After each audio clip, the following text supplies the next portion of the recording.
What do you think of when you hear the term 9/11? Do you think of this? How do we free mankind from intolerance? Who can we take inspiration from to find the ultimate truth and save ourselves from destroying our Mother Earth?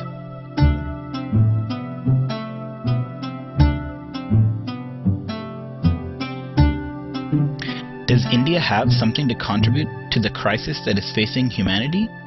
The great monk, Swami Vivekananda, roared the message of the fundamental spiritual unity of life on September 11th, 1893, in the Parliament of Religions in Chicago, precisely to answer these questions. Sisters and brothers of America. These loving words were enough to captivate everyone. Vivekananda once said, I have a message to the West, as Buddha had a message to the East. I shall not cease to work. I shall inspire men everywhere until the world shall know that it is one with God. Who was this man? How did he reach the shores of America, Europe, and so many countries around the world? Let us embark upon this journey, a tale that begins in the outskirts of Calcutta, where the Datta family resided. Swamiji's father was a respected lawyer named Vishwanath. He was married to Bhuvaneshwari Devi, a cheerful, devoted, and deeply religious woman. After praying fervently for a son, Narendra Datta was born on January 12, 1863 on Makar Sankranti Day. Little did they know Naren would usher in a new age of spiritual consciousness throughout the world. Naren was a sweet child, but also had incredible energy and was prone to fits of restlessness at the tender age of 3. His family had a hard time getting him to calm down, and his mother could only calm him by pouring cold water on his head and chanting the name of Shiva in his ear. He needed 2 nurses just to take care of him. Naren also had a great affection and fancy for wandering monks.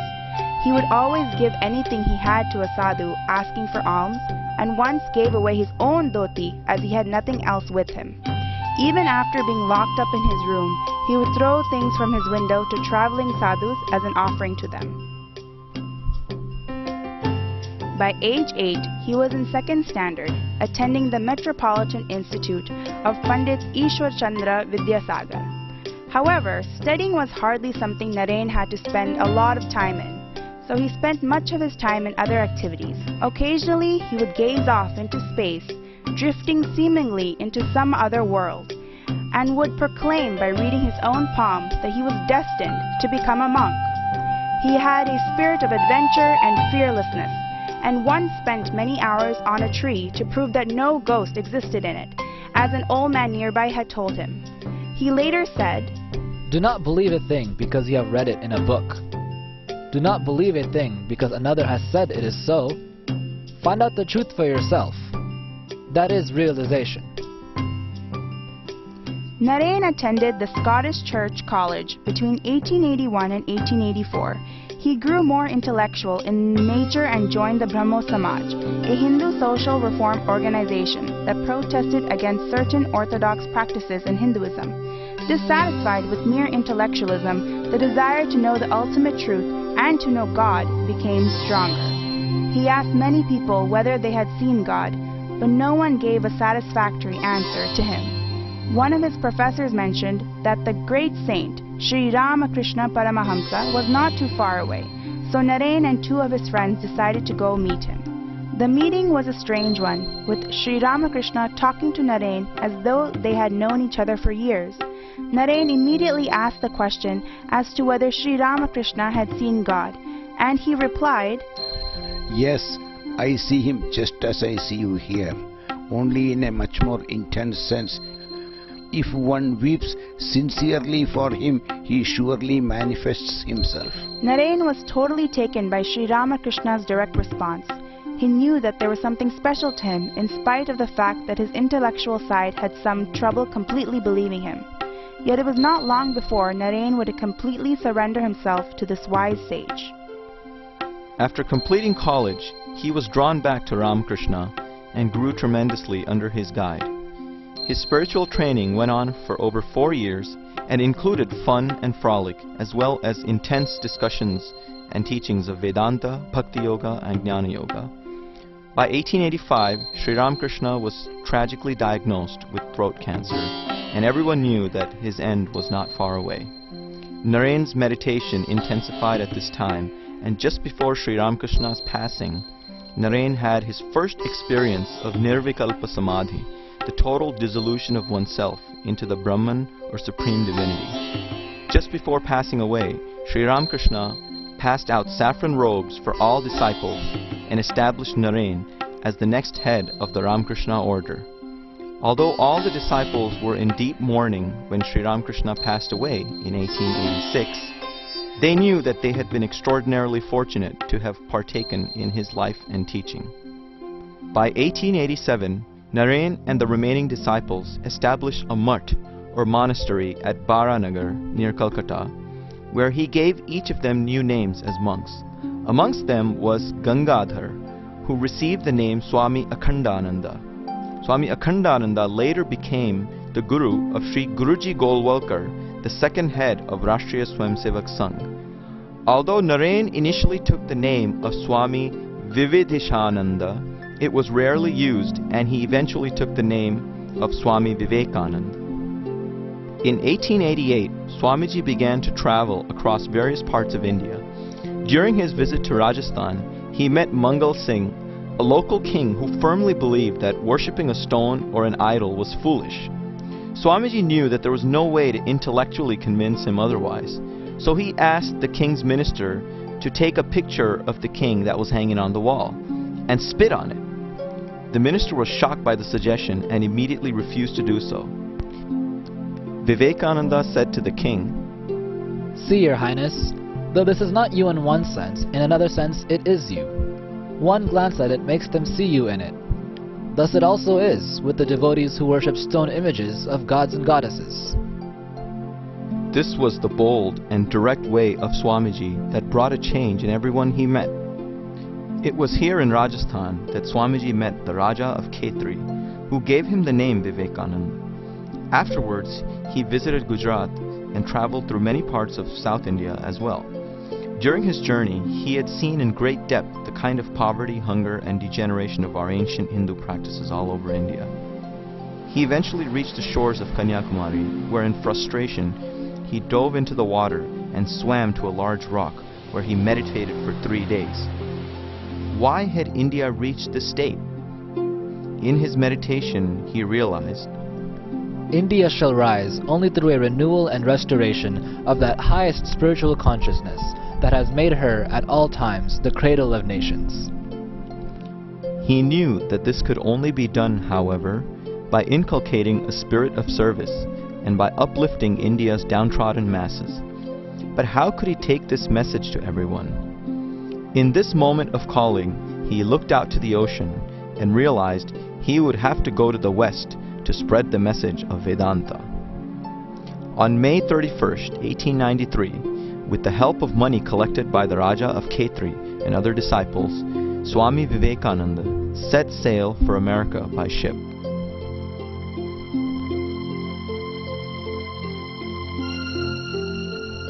After passing through East Asia, the ship eventually landed at a port in Vancouver.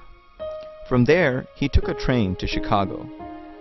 As the American people were unaccustomed to seeing Hindu monks in saffron clothing, he was mocked and discriminated against by the local populace on several occasions.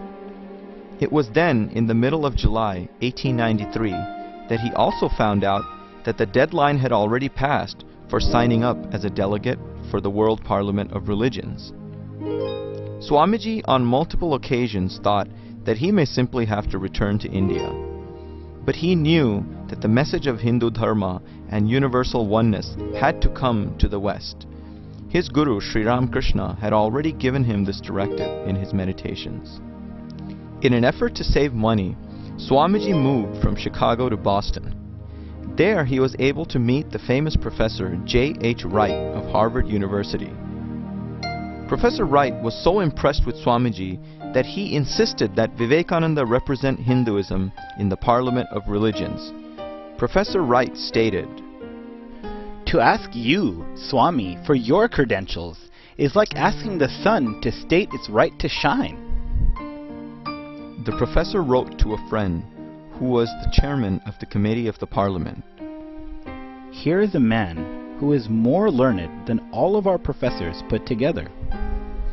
The professor sent Swamiji to Chicago with a train ticket to stay with his friend Dr. Barrows. Unfortunately, upon reaching Chicago, Swamiji realized that he had lost the address and went asking around for Dr. Barrows. Unable to find him, Swamiji spent some nights homeless, finding only a railway freight box to sleep in. One day, while roaming the city, a lady, Mrs. George Hale, asked him where he was from. Realizing his unique background and need, she asked Swamiji to stay at their home, where she and her family helped connect him to the rest of the delegates of the World Parliament of Religions. Again, a divine power had guided Swamiji to the right place in spite of all the obstacles that he had faced. The Parliament of Religions was held in Chicago from September 11 to September 27, 1893. It included representation from various Christian denominations. Swamiji finally came forth to speak. He gazed at the audience for a moment and began, "Sisters and brothers of America." Just with that, the whole audience rose up, shouting their applause. After a full 2 minutes, Vivekananda continued, As the different streams, having their sources in different places, all mingle their water in the sea, so, O Lord, the different paths which men take, through different tendencies, various though they may appear, crooked or straight, all lead to Thee. Later on during the Parliament, he said, The Hindu refuses to call you sinners. Ye are the children of God, the sharers of immortal bliss, holy and perfect beings. Ye divinities on earth, sinners! It is a sin to call man so. The New York Herald wrote, Vivekananda is undoubtedly the greatest figure in the Parliament of Religions. After hearing him, we feel how foolish it is to send missionaries to this learned nation. Swamiji's words reflected his direct experience of the divine and thus penetrated deep into the minds of his audience. Swami Vivekananda had captivated America. His sheer earnestness, sincere emotion, and spirit of universality took the Parliament by storm. His popularity was described aptly by the Boston Evening Transcript, a local newspaper, which stated, 4,000 people in the Hall of Columbus would sit smiling and expectant, waiting an hour or two of other men's speeches to listen to Vivekananda for 15 minutes. The chairman knew the old rule of keeping the best until last. News of Swamiji's popularity spread to India as well. Editorials by various American writers praised Swamiji's unique contribution, even thanking India for having sent him to Chicago. Swamiji's doors were now open to travel about, as he was invited to speak in a variety of public events. He was invited to the homes of many prominent and wealthy individuals, especially near Chicago and the East Coast. Mr. John D. Rockefeller, the famous industrialist, met Swami Vivekananda in Chicago. During their conversation, Vivekananda tried to inspire him into social action and told him that although he was a rich man, he was not the owner of the money he earned. Rockefeller was visibly annoyed. Swami explained to him that he was a trustee of the money and his duty was to do good to the world. Rockefeller did not seem to be impressed. A few days later, he returned with a changed mind and heart. In his hand was a document that had his plans to donate money by creating public institutions. This was Rockefeller's first large donation to public welfare. Later, as the richest man in the world, he would also become a legendary philanthropist who would go on to define the structure of modern philanthropy. Swamiji continued to tour various parts of America, including Wisconsin, Michigan, Iowa, and other parts of the Midwest. He sometimes would be mistaken as an African American and would be rejected stay in hotels or barbershops. Upon finding out the next day in a newspaper who Swamiji was, they would go to him and apologize. Later on, when a Western disciple asked Swamiji how come he didn't explain who he was, Swamiji replied, What? Rise at the expense of another? I did not come to earth for that. Swamiji even faced a situation where he was invited to a small town in the Midwest, where upon commencing his speech, some in the audience proceeded to fire bullets past him to scare him off. But Swamiji continued unperturbed, and the cowboys who shot the bullets called him a right good fellow, since he didn't show any fear throughout the ordeal. By 1895, Vivekananda had set up a private lecture class in New York, where he discussed different spiritual paths, particularly on Jnana Yoga and Raja Yoga. He then traveled to England and had a lecture tour there as well. During the winter of 1895, Swamiji met Nikola Tesla, the father of electricity and a well-known scientist. Tesla had attended some of Swamiji's talks during the Parliament of Religions and was keenly interested in the Vedantic perspective on the relationship between energy and matter. Swamiji mentioned clearly in this context that, I have myself been told by some of the best scientific minds of the day how wonderfully rational the conclusions of Vedanta are. I know one of them personally, who scarcely has time to eat his meal or go out of his laboratory, but who yet would stand by the hour to attend my lectures on the Vedanta. For, as he expresses it, they are so scientific, they so exactly harmonize with the aspirations of the age and with the conclusions to which modern science is coming at the present time. In England, Swamiji met Margaret Noble, who became his disciple and took the name Sister Nivedita. She was a rare example of a woman with a deep spiritual quest, as well as a profound love and compassion for the people of India. During this time, Swamiji also sent a series of letters to his disciples, as well as brother disciples in Baranagar, to develop a movement wherein spirituality would not just be about one's own salvation, but about serving mankind. In one letter to his brother disciple, he stated, You have renounced everything. Come, now is the turn for you to banish the desire for peace too. Don't worry in the least, heaven or hell, don't care for anything, but go, my boy, and spread the name of the Lord from door to door. It is only by doing good to others that one attains to one's own good, and it is by leading others to bhakti and mukti that one attains them oneself. These words provided the inspiration that ultimately led to the founding of the Ramakrishna Mission. By 1897, Swami Vivekananda left America and arrived in Colombo, Sri Lanka. He was given an ecstatic welcome there by thousands of people. His voyage continued through India and was filled with earnest devotees and people waiting to hear Swami Vivekananda's inspiring words. He spoke on the great spiritual heritage of India, as well as the need for the social upliftment of India's masses. He said, Service to humanity is service to God. The series of lectures he gave through this journey gave rise to the book From Colombo to Almora, which encompassed the patriotic fervor and spiritual intensity that he charged everyone with. In 1899, Swamiji took a second trip to America, visiting the West Coast and establishing Vedanta societies in San Francisco and New York. He also visited Europe as well as Japan, attending various conferences on religion. By 1901, he returned to India. Tragically, his health was declining severely due to asthma and diabetes, and he had told several people that he would not live to be 40. Swamiji passed away, attaining Mahasamadhi on July 4th, 1902 while he was meditating, and was cremated on the banks of the Ganga. Swami Vivekananda's life was a tribute to Hindu Dharma, a dedication to the spirit of universal peace, and an inspiration for all. He spoke both of the need to develop an indomitable will in the face of difficulty, as well as the need to imbibe deep humility and serve your fellow human being. Few have inculcated both qualities so completely and manifested it into their lives as a role model for all to come.